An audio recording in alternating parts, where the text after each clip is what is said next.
जिल्ह्याचे राष्ट्रवादी काँग्रेस पक्षाचे अध्यक्ष आपले ज्येष्ठ नेते बळीराम काका साठे, शंकरराव देशमुख, अभिजित पाटील, महेश कोठे, रवी पाटील, नागेश पाटे, शेखर माने, फतेसिंग माने पाटील, गणेश पाटील, संकल्प डोळस, राजू जानकर, बाळासाहेब धांजे, माणिक वाघमोडे, मदनसिंह माने देशमुख, प्रशांत बाबर, सर्वच या मतदारसंघातील मान्यवर आणि बंधू भगिनी, पहिल्यांदा आपल्या सगळ्यांची माफी मागतो की प्रचंड उशिरा इथं आम्ही पोहोचलो। त्याचं कारण याच्या आधीचा जो मतदारसंघ होता त्यामध्ये भाषण करणाऱ्यांची संख्या फार होती आणि थांबा म्हणून थांबेना, त्यामुळं थोडासा जास्त वेळ इथे यायला झाला। आपण सकाळी 1 वाजल्यापासून या ठिकाणी दुपारी 1 वाजल्यापासून थांबलेला आहात। आपल्या ही संयमाची परिसीमा आपण गाठलेली आहे। आता जवळपास 5 वाजत आले, त्यामुळे मी जास्त वेळ आपला घेणार नाही। या ठिकाणी शंकरराव देशमुख साहेबांनी, रवी पाटील साहेबांनी जे सांगितलं त्याप्रमाणे राष्ट्रवादी काँग्रेस पक्षाला येणाऱ्या लोकसभा इलेक्शनमध्ये, निवडणुकांमध्ये आपल्या सर्वांचं समर्थन मिळावं यासाठी आम्ही सगळे आपल्याशी संवाद साधण्यासाठी आलेलो होतो। मी येण्याच्या आधी मेहबूब शेख आणि त्याआधी इथल्या स्थानिक अनेकांनी आपल्या अपेक्षा, सूचना व्यक्त केलेल्या आहेत। मेहबूब शेखने त्याची नोंद घेतलेली आहे। आपली संघटना अधिक बळकट करण्याची गरज आहे आणि ती करत असताना या भागातल्या सर्वांनीच एकजुटीने काम करणं आवश्यक आहे। आज आपल्या सर्वांच्या समोर येत असताना महाराष्ट्रातले आणि देशातले वेगवेगळे प्रश्न आहेत। इथं आमच्या आशा सेविका बसलेल्या आहेत, त्यांच्या पगाराचा पत्ता नाही। त्यांना वाढ करतो म्हटलं तर त्यांना अजून वाढ झालेली नाही, वाढीचे पैसे अजून हातात मिळत नाही। आपण जसे वाढीची प्रतीक्षा करत आहात तसं महाराष्ट्रात सरकारच्या खिशात समजा 100 रुपये असतील तर सरकारने 260 रुपये जाहीर केलेले। म्हणजे बजेट मांडलं त्यावेळी सरकारकडे जेवढे पैसे होते त्याच्यापेक्षा 17,000 कोटी रुपये सरकारने जास्त जाहीर केले। जून मध्ये पुरवणी मागण्या मांडल्यावर परत 44,000 कोटी रुपये नसताना जाहीर केले। डिसेंबरला अधिवेशन आल्यावर नसताना परत 55,000 कोटी जाहीर केले। आणि महाराष्ट्रातले शेतकऱ्यांचे वादळी वारा, निसर्गाच्या अनियमिततेने जिथं जिथं संकट शेतकऱ्यांना आली त्यासाठी 44,000 कोटी रुपये जाहीर केले। म्हणजे बजेट मांडल्यावर 1,60,000 कोटी रुपये जादाचे जाहीर केलेले। आता त्यात तुम्ही कुठं प्रायोरिटीमध्ये बसताय हे लोकसभेच्या आधी जमलं तर आनंद आहे, नाही लोकसभेच्या आधी जमलं तर आचारसंहितेत ते अडकून जाईल। मग पुढच्या जून जुलैमध्ये लोकसभेचा निकाल बघून सरकार तुमच्याबद्दल निर्णय घेईल असा साधारण माझा होरा आहे। आज आपल्या सर्वांना मी हे यासाठी सांगतोय की सरकारने वारेमाप घोषणा केलेल्या आहेत। मुंबईमध्ये अलीकडेच मुंबईच्या जवळ कल्याणला एक घटना घडली। पोलीस स्टेशनमध्ये एक आमदार गेले आणि आमदारांनी 2-4 जणांच्यावर गोळीबार केला। गोळीबार केल्यानंतर ते कोण होते? भाजपचा आमदार आणि एकनाथ शिंदेचे त्या भागातले प्रमुख पदाधिकारी। भाजपच्या आमदारांनी एकनाथ शिंदेच्या पदाधिकाऱ्यांच्यावर गोळीबार केला। तो असा रस्त्याने रात्री अपरात्री दडून बिडून पळून जाऊन काही नाही केलं। पोलिसांच्या स्टेशनमध्ये आत घुसूनच गोळीबार केला। म्हणजे महाराष्ट्रात कायदा व सुव्यवस्थेची परिस्थिती काय आहे याचा तुम्हाला अंदाज येईल। इथं बरीच जुनी माणसं बसलेली आहेत, मागच्या 40-50 वर्षात कधी अशी घटना घडली नाही की पोलीस स्टेशनच्या आत जाऊन गोळीबार झाला.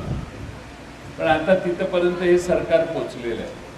आणि म्हणून या सरकारच्या अनेक मुद्दे आहेत, ते आज सांगून तुमचा वेळ घेणार नाही. ज्यावेळी निवडणुकांच्या वेळी आम्ही येऊ त्यावेळी आम्ही त्याच्यावर नक्की भाष्य करू. पण तुम्ही सगळ्यांनी राष्ट्रवादी संघटना बळकट ठेवण्यासाठी प्रयत्न केले पाहिजेत. आज भारतावर 205 लाख कोटी रुपयाचं कर्ज झालं. म्हणजे इथं जे लहान मुलं खेळत आहेत त्या प्रत्येकावर 1.5 लाख रुपयाचं कर्ज आहे. 2 वर्षाचं आज जन्मलेलं मूल असेल भारतात तर त्याला 1.5 लाख रुपये कर्ज पहिल्यांदाच त्याच्या डोक्यावर. म्हणजे 1.5 लाख रुपयाने त्याचा प्रवास पुढे झाला. 205 लाख कोटी रुपयाचं कर्ज या देशावर आहे. आणि म्हणून आपल्या समोर काही आर्थिक संकट देखील पुढच्या 2-4 वर्षात निर्माण झाली तर आश्चर्य वाटायला नको. जसं ही आर्थिक परिस्थिती आहे तशीच या देशात बेकारीची समस्या वाढलेली आहे. 10-11% बेकारीचा दर गेलेला आहे. हा अधिकृत आहे, अनधिकृत 20-25% असेल. दुसऱ्या बाजूने देशामध्ये सरकारने आज रामाच्या मंदिराची प्रतिष्ठापना सरकारी मंदिर असल्यासारखं केलेलं. न्यासाचं मंदिर आहे. न्यासाने वर्गणी देशातनं गोळा केली प्रतिष्ठानने किंवा ट्रस्टने, आणि त्यांनी केलेल्या वर्गणीतून मंदिर उभं राहिले. अजून शिखर उभं राहायचंच आहे. त्याच्या आधी आम्ही प्रतिष्ठापना करून घेतली आहे मूर्तीमध्ये, प्राण प्रतिष्ठापना. हा भाग वेगळा. पण मी यासाठी आपणाला सांगतोय की या सगळ्या गडबडीमध्ये आपले महत्त्वाचे प्रश्न, बेकारी, दारिद्र्य, महागाई, हे सगळे प्रश्न आपण विसरायला लागलेलो आहोत. हेच खरे तुमच्या माझ्या जीवनात बदल करणारे प्रश्न आहेत. आजही आपण सगळे विठ्ठलाला जाऊन पांडुरंगाचं दर्शन घ्यायला जातो. दर्शन नाही झालं तर शिखराचं दर्शन घेऊन घरी जातो, पण अपेक्षा करतो की पांडुरंगानं माझं संरक्षण करावं. का तर मी कष्ट करतोय, कष्ट करून राबण्याची जिद्द माझ्या मागे आहे, पण पांडुरंगानं मला आशीर्वाद द्यावा ही त्यातली आपली भावना आहे. आणि म्हणून आपण सगळी महाराष्ट्रातले लोक, पांडुरंगाच्या दारात जाणारे लोक, आज रामाचं मंदिर झालं त्याला विरोध नाही आपला, पण आपला पांडुरंग आजही आपल्याला योग्य वागण्याची दिशा देतो. आपल्या सर्वांना सर्वधर्म समभावाची प्रेरणा देतो. आणि म्हणून त्याच भूमिकेतनं शाहू फुले आंबेडकरांनी महाराष्ट्रामध्ये विशेष परिश्रम घेऊन हा महाराष्ट्र घडवण्याचं काम केलंय. नवे आदर्श घालून देण्याचं काम केलंय.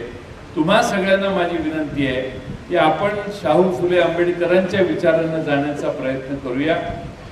आज या निमित्ताने देशातले खरे प्रश्न कोणते, महिलांच्यावरच्या अत्याचाराचा तर कळस गाठलेला आहे.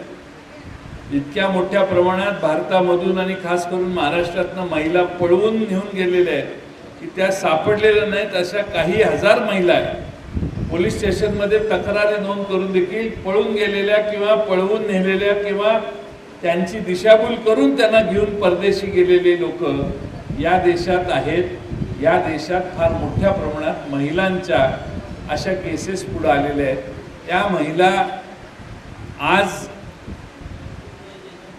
केवढ्या मोठ्या आपत्तीला तोंड देतात याचा देखील विचार आपण केला पाहिजे. म्हणजे काही सरळ चाललेलं नाही. पोलीस स्टेशनचा गोळीबार कशासाठी, तर आमदाराच्या जमिनीत दुसरे घुसले, मग दुसरे घुसल्यावर हे तिकडं जाणार का ते इकडे येणार. म्हणजे व्यवसाय करणारे समजू शकतो, पण आता आमदारच व्यवसाय करायला लागले, जमिनीचा व्यवहार आमदारच करायला लागले. त्यामुळे तुम्हाला कुणाला तर काही संधी नाही. आमदारच त्यात गुंतलेले आहेत सगळे. आमदार एवढे बिझी आहेत की तिथल्या त्या मतदारसंघातल्या दुसऱ्या कुणालाही दुसरा व्यवसाय, साधं टेंडर देखील घेण्याचा अधिकार आता कुणाला राहिलेला नाही. अजून एक राज्य कसं चाललंय त्याचं उदाहरण सांगतो. महाराष्ट्रातले सगळे कॉन्ट्रॅक्टर एकत्रित आले आणि त्यांनी मुख्यमंत्र्यांना आता निवेदन दिलेलं आहे. काय निवेदन दिलेलं आहे? त्यांनी निवेदन असं दिलेलं आहे की राज्यामध्ये 1 लाख कोटी रुपयापेक्षा जास्त कंत्राट दिलेली आहेत, पण आम्ही काम करायला गेलो की तिथं 2 गट सत्तारूढ पक्षाचे असतात. 2 गट एकमेकावर कुरघोडी करतात, आम्हाला जबरदस्ती करतात, आम्हाला मारहाण करतात, आम्हाला धमक्या देतात. आमचं काम बंद पडतात. कोणत्याही परिस्थितीत आम्हाला तिथं काम करायला संधी मिळत नाही आणि मग सरकार मात्र उशिरा काम झाल्यामुळे दंड करते. याच्यातून आम्हाला संरक्षण द्या, आम्हाला वाचवा. कंत्राटदार महाराष्ट्रातले म्हणतायत की आमच्याकडून एवढी प्रचंड रक्कम घेण्याची पद्धत आता सुरू झालेली आहे की आम्हाला तेही परवडत नाही. शेजारचं कर्नाटक राज्य कोठे साहेब का गेलं तर तिथं 40% का काहीतरी वाटा दिल्याशिवाय काम करायला मिळायचं. आपल्या राज्यातलाही आकडा लवकरच बाहेर येईल. त्यामुळं कंत्राटदार हे नाराज होऊन घाबरून सरकारला शरण गेले तरी सरकारला सांगतात आम्हाला वाचवा आणि आम्हाला काम करता येईल अशी कायद्याची चौकट करून द्या आणि संरक्षित करा. मी हे यासाठी सांगतोय की टेलिव्हिजनवर दिसतं त्यापेक्षा राज्यातल्या सामाजिक परिस्थिती फार वेगळी आहे. महाराष्ट्रामध्ये मराठा समाजाच्या आरक्षणाला नक्की दिशा नाहीये. पुन्हा आता जरांगे उपोषणाला बसणार आहे तसं मी ऐकलं. दुसऱ्या बाजूने ओबीसींच्या आरक्षणाचा बोजवारा उडायला लागलाय. ओबीसी छगन भुजबळ साहेबांना एका आमदाराने काय सांगितलं माहितीये का? एकनाथ शिंदेच्या गटातल्या एका आमदाराने असं सांगितलं की छगन भुजबळांना पेकाटात लाथ मारून मंत्रिमंडळातून हाकलून द्या. याच्यावर मुख्यमंत्र्यांनी त्या आमदाराला दम द्यायला पाहिजे होता. ठीक आहे, 2 उपमुख्यमंत्री आहेत, एक नाही 2 उपमुख्यमंत्री आहेत, त्यांनी तर त्यांना दम द्यायला पाहिजे होता. एक चकार शब्द छगन भुजबळ साहेबांच्या संरक्षणासाठी काढायची हिंमत मुख्यमंत्री आणि 2 उपमुख्यमंत्र्यांनी दाखवली नाही. हे दुर्दैव आहे. मराठ्यांचं आरक्षण मिळालं पाहिजे ते देण्यासाठी राज्य सरकार काय करते हे स्पष्टपणाने अजून दिसत नाही. सरसकट आरक्षणाचा विषय. आणि दुसऱ्या बाजूने या ठिकाणी ओबीसीच्या आरक्षणाच्या बाबतीत देखील सरकारचा दृष्टिकोन काही वेगळा दिसतोय. हे सगळं चित्र जर बघितलं तर महाराष्ट्रात मराठा समाज अस्वस्थ आहे, ओबीसी समाज अस्वस्थ आहे. आत्ताच मी येताना धनगर समाजाच्या 10-11वा दिवस आजचा आहे अशा उपोषणाला मी आणि राजू जानकर पुढे गेला. आम्ही भेट देऊन आलो. त्या ठिकाणी उपोषण चालू आहे. अभय जगताप माझ्याबरोबर होते. तिथं उपोषण 11वा दिवस आजचा, पण सरकार त्याच्याकडे डुबकून बघायला तयार आहे. आणि म्हणून आपल्या सर्वांना हे लक्षात घ्या की यांनी राज्य सरकार आर्थिकदृष्ट्या सरळ चालवलं नाही. राजकीय अस्थिरता महाराष्ट्रात तयार झालेली आहे आणि महाराष्ट्रात सामाजिक अस्थिरता देखील या सरकारने तयार केलेली आहे. याचा बारकाईनं विचार करा, कारण तुमच्या माझ्या घरादारावर याचे परिणाम होत आहेत. हे मित्रांनो विसरू नका. वेळ बराच झालाय. पुढची टेंभुर्णीची सभा 4 वाजताची होती. त्यामुळं मी पुढं कधी निघतोय असं प्रत्येकाच्या चेहऱ्यावरचे भाव मला दिसत आहेत. आणि काका साठेंच्याकडे माझं बघायचंही धारिष्ट झालेलं नाही, कारण ते मला जिल्हा अध्यक्ष म्हणून प्रचंड चिडले असतील असं वाटतंय. त्यामुळे त्यांच्याकडे बघतही नाही मी, कारण ते कधी गेले का पुढे बाहेर थांबलेले आहेत. बघा, मला घेऊन जायला बाहेर थांबलेले आहेत. त्यामुळं मी जास्त वेळ घेत नाही. पण माळशिरसची या ठिकाणी परंपरा, शंकरराव देशमुख साहेब कुठे गेले? परंपरा जपा.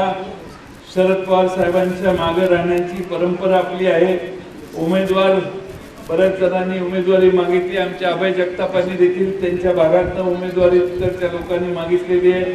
तुमच्या भागात 1-2 जण मागतायत. त्यामुळं उमेदवार एकत्रित येऊन मागणी करून एकमत करा आणि आपण निर्णय करू. पण आपल्याला हे सांगायचं की शरद पवार साहेब जे सांगतील त्या उमेदवाराच्या मागे उभं राहण्याचं काम तुम्ही सगळ्यांनी करावं एवढीच विनंती करतो. आणि उशीर झाल्यामुळं आपल्या सगळ्यांना थोडीशी गैरसोय झाली, म्हणून आपल्या सगळ्यांचे दिलगिरी व्यक्त करतो आणि पुढे जाण्यासाठी आपल्या सगळ्यांची रजा घेतो.